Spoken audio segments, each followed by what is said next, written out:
Assalamualaikum warahmatullahi taala wabarakatuh. Okey, aku dekat sini aku nak review jaring hanyut yang aku guna ni. Okey, jaring hanyut ni dia ada pelampung boy lah 5 biji, pelampung boy 5 biji. Dia perambut macam ni.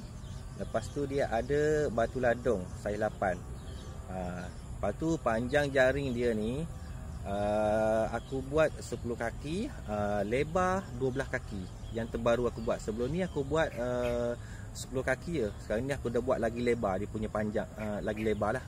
Lagi lebar. Okey, cara-cara nak mancing jaring hanyut ni senang saja. Yang aku gunakan ni rod 10 kaki lah. Rod 10 kaki Harimau Asia. Mesin 7000. Lepas tu tali benang yang aku guna ni 80 LB, 16 sulam. 16 sulam lah. Cara nak guna dia senang saja. Kita cangkuk saja dekat kili. Dia datang dengan plug and play sahaja. Plug and play sahajalah. Plug and play saja. Dia cangkuk. Memang dah buat macam ni. Okey, terus cangkuk saja. Terus cangkuk, lepas tu boleh mancing dah. Terus boleh mancing. Okey, terima kasih.